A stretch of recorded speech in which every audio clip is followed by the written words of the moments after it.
تو 53 برس کی عمر میں آپ نے مکہ سے مدینہ کی ہجرت فرمائی، اور 10 برس آپ نے مدینہ میں قیام فرمایا۔ 11 ہجری میں آپ حج کے لیے تشریف لے گئے،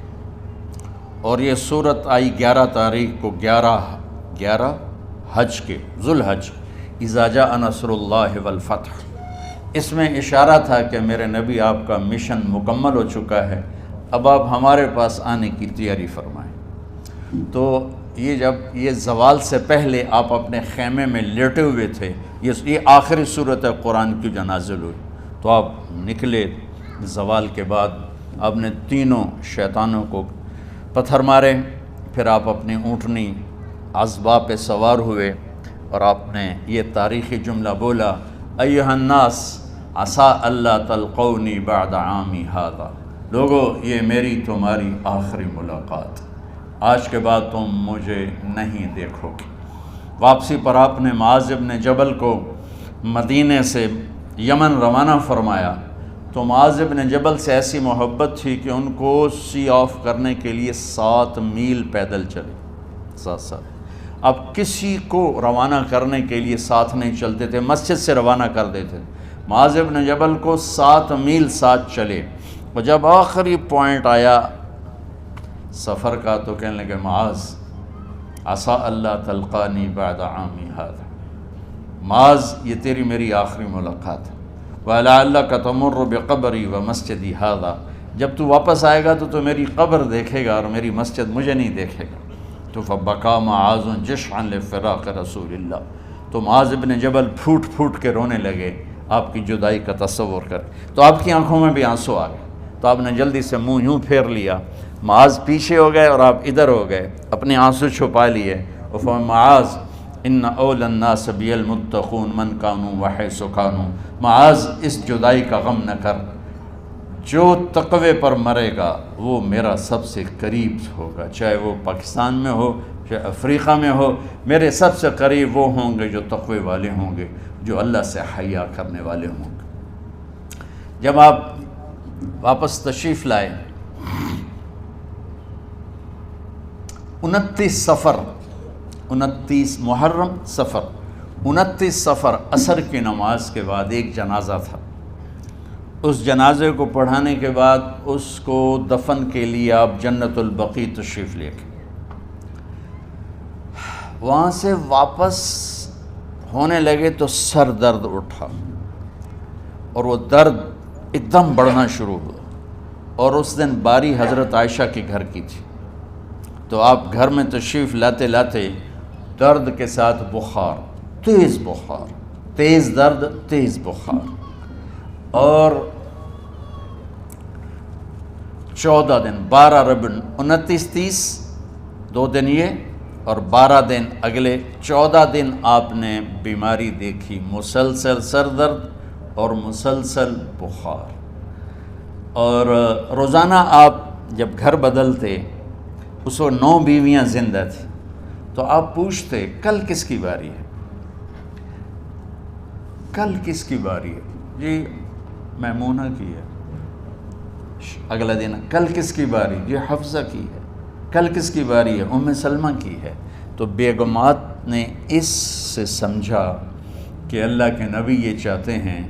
کہ میں بیماری کے دن عائشہ کے پاس گزاروں، ورنہ آپ کو تو خود پتہ ہے کل کس کی باری ہے، پرسوں کس کی باری ہے، ترسوں کس کی باری ہے۔ تو حضرت میمونہ کے گھر میں آپ تشریف فرما تھے، تو ساری باقی 7 بیگمات جمع ہوئیں، اور انہوں نے آ کے عرض کی، یا رسول اللہ، جب تک آپ بیمار ہیں آپ عائشہ کے پاس آرام فرمائیں، اور جب اللہ آپ کو شفا دے دے تو پھر ہماری ترتیب کو آپ دوبارہ شروع فرما دیں۔ تو آپ نے سب کا شکریہ ادا کیا۔ عدل کی مثال کا اسلام جب دوسری شادی کی اجازت دیتا ہے تو عدل کی شرط لگاتا ہے، ان لم تعدلوا، اگر عدل نہیں کر سکتے پھر ایک ہی ہے عدل۔ اور آپ نے فرمایا جس نے دوسری شادی کی اور عدل نہ کیا، کتنی مرضی عبادت کر کے آیا، تو قیامت کے دن آدھا حصہ اس کا فالج زدہ ہوگا، ایک سائیڈ اس کی فالج زدہ ہوگی، کتنے ہی مراقبے کر کے کتنی ہی نمازیں پڑھ کے آیا ہو، انصاف نہیں کیا تو پورا آدھا حصہ فالج کی پکڑ میں ہو گیا۔ تو جب سب بیگمات نے یہ کہہ دیا کہ آپ وہاں گزاریں تو آپ نے شکریہ ادا کیا، علی اور عباس کو بلایا، ان کے کندھوں پہ آپ نے یوں ہاتھ رکھے اور آپ کے پاؤں یوں زمین پہ لگ رہے، آپ پورا پاؤں نہیں لگا پا رہے تھے کمزوری سے، یہ پوزیشن تھی اس طرح۔ اور یہ پیر کا دن تھا، آپ حضرت عائشہ کے گھر میں داخل ہوئے اور اگلے پیر کو حضرت عائشہ کے گھر میں آپ اپنے اللہ کے پاس چلے گئے۔ آخری ہفتہ آپ نے حضرت عائشہ کے گھر میں گزارا۔ صحابہ ملاقات کے لیے حاضر ہوئے تو آپ ان کو دیکھ کے رونے لگے اور فرمایا کہ میں تمہیں اللہ کے سپرد کرتا ہوں، اللہ تمہاری حفاظت کرے، اللہ تمہارا ساتھی ہو، آواکم اللہ، حفظکم اللہ، نصرکم اللہ، بہت دعائیں دیں۔ تو عبداللہ بن مسعود رضی اللہ تعالیٰ عنہ نے پوچھا یا رسول اللہ، لگتا ہے جیسے جانے کا وقت ہے، تو آپ کو غسل کون دے گا؟ تو آپ نے فرمایا میرے اہل بیت۔ آپ کو کفن کون دے گا؟ کہا میرے اہل بیت۔ آپ کا جنازہ کون پڑھے گا؟ تو آپ رونے لگے۔ تو آپ نے فرمایا جب تم مجھے غسل دے دو تو سب نکل جانا، سب سے پہلے میرے دو وزیر جبریل و میکائیل آئیں گے اور وہ میرے اوپر درود و سلام پڑھیں گے۔ ہمارے نبی کا جنازہ ایسے نہیں ہوا اللہ اکبر اور پیچھے صفیں، آپ کی چارپائی کے پاس آ کر صحابہ کھڑے ہو جاتے تھے، وہ میں ابھی بتاتا ہوں۔ تو آپ نے فرمایا سب سے پہلے جبریل و میکائیل آ کر میرے اوپر درود و سلام پڑھیں گے، پھر اس کے بعد ساتوں آسمان کے فرشتے باری باری آئیں گے۔ جب وہ چلے جائیں گے تو پھر سب سے پہلے میرے خاندان، میرے اہل بیت کے مرد آ کر میرے اوپر سلام پڑھیں گے، پھر ان کی خواتین آ کر سلام پڑھیں گی، پھر ان کے بچے آئیں گے، پھر ان کے نوکر اور نوکرانیاں آئیں گی، اس کے بعد مہاجرین مکے کے قریش آئیں گے، اس کے بعد ان کی عورتیں آئیں گی، ان کے بچے آئیں گے، ان کے نوکر اور نوکرانی آئیں گی، اس کے بعد مدینہ والے آئیں گے، پھر مدینہ کی خواتین آئیں گی، پھر ان کے نوکر نوکرانی آئیں گے، اور اس کے بعد مجھے تم اللہ کے سپرد کر دینا۔ اور پھر آپ نے ایک عجب بات فرمائی جو کسی نبی نے نہیں فرمائی، فرمایا کہ میرے بعد میری آنے والی امت کو میرا سلام کہہ دینا، اور انہیں کہنا کہ ان کے بعد جو آئیں ان کو بھی میرا سلام کہہ دینا۔ اور اس طرح میرے سلام کو قیامت تک اللہ کے نبی نے پہنچایا کہ ہر آنے والی امت، ہر آنے والی نسل، اگلی نسل کو اس نبی کا سلام پہنچائے۔ آپ کے جانے میں 5 دن باقی تھے تو آپ نے فرمایا مجھے 7 کنوؤں کے پانی سے غسل کرواؤ۔ تو 7 کنوؤں سے پانی لایا گیا مشکیزوں میں بھر کے۔ تو حضرت عائشہ کے گھر میں کوئی ایسا ٹب نہیں تھا جس میں بیٹھ کے وہ آپ نہا سکتے، تو حضرت حفصہ کے گھر سے ٹب منگوایا گیا، آپ اس میں بیٹھے، تہمت باندھا ہوا تھا، کرتا اتارا، اور آپ پر 7 کنوؤں کا پانی ڈالا گیا، تھوڑا تھوڑا تھوڑا تھوڑا تھوڑا تھوڑا، تو اس سے بخار کی شدت کم ہوئی، اور آپ سر درد کی وجہ سے آپ نے ایسے پٹی باندھی سرخ رنگ کی، اور اس کے بعد حضرت علی اور فضل بن عباس کے کندھوں کا آسرا لے کر آپ مسجد میں تشریف لائے، اور آپ ممبر پر بیٹھے اور آپ نے فرمایا لوگوں میرے جانے کا وقت آ چکا ہے، میں نے کسی پر زیادتی کی ہو، کسی کو تھپڑ مارا ہو، کسی کو چھڑی ماری ہو، کسی کا حق دبایا ہو، تو میں اپنی جان کے ساتھ، مال کے ساتھ حاضر ہوں، مجھ سے یہیں بدلہ لے لو، آخرت میں میرے خلاف کوئی دعویٰ نہ کرنا، میں آخرت کے حساب کو برداشت نہیں کر سکتا۔ جن کے طفیل لوگوں کا حساب معاف ہوگا، جن کی طفیل، جن کی شفاعت پر لوگ بے حساب جنت میں جائیں گے، وہ روتے ہوئے فرما رہے ہیں کہ میں آخرت کے حساب کو نہیں دے سکتا۔ تو سارے صحابہ رونے لگے، لیکن آپ اپنی بات کو دہراتے رہے، کوئی بھی نہیں اٹھا۔ تو آپ نے ظہر کی نماز پڑھائی، ظہر کے بعد پھر ممبر پر آئے اور فرمایا کہ لوگو یہیں مجھ سے حساب کتاب کر لو، آگے نہ کرنا، بتاؤ میں نے کسی کا کوئی حق دینا۔ ایک صحابی کھڑے ہو، یا رسول اللہ آپ نے میرے 3 روپے دینے ہیں، 3 درہم۔ تو آپ نے فرمایا دینے ہوں گے ضرور، پر مجھے یاد نہیں، بتاؤ کہ کس طرح دینے ہیں؟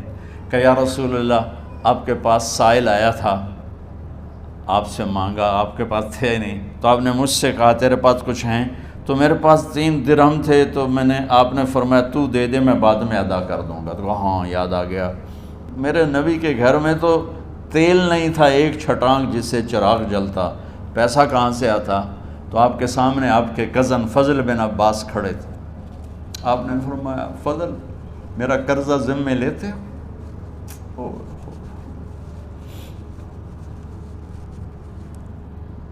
جن کے لیے کائنات سجائی گئی، جنت کی چابیاں جن کو پکڑائی گئیں، جاتے ہوئے 3 روپے دینے کی ہمت نہیں تھی، کہا فضل میرا قرضہ ذمے لیتے ہو؟ کہا جی یا رسول میں اپنے ذمے لیتا ہوں۔ کہا اس سے لے لینا۔ آپ گھر تشریف لے گئے، نماز کے لیے آتے تھے، پڑھاتے تھے۔ جمعرات کو عشاء کی نماز پڑھانے کے لیے اٹھ نہیں سکے، گر کے، پھر اٹھنے لگے، اٹھ نہیں سکے، گر گئے، پھر اٹھنے لگے، اٹھ نہیں سکے، تو آپ نے فرمایا ابو بکر سے کہو نماز پڑھائے، عشاء کی نماز۔ ابو بکر ذرا پیچھے کھڑے تھے، عمر آگے کھڑے تھے، تو لوگوں نے کہا نماز ہی پڑھاونی ہے، کوئی پڑھا دے وے، تو انہوں نے حضرت عمر کو آگے کیا، انہوں نے کہا اللہ اکبر۔ جب حضرت عمر کی تکبیر سنی تو آپ نے اندر سے زور سے فرمایا عمر کو پیچھے کرو، ابو بکر کو آگے کرو، میرے رب کا فرمان ہے میرے مصلی پر ابو بکر کے سوا اور کوئی کھڑا نہیں ہو سکتا۔ جمعرات کی عشاء، جمعہ ہفتہ اتوار کی 15 نمازیں، اور پیر کی فجر کی 16 اور جمعرات والی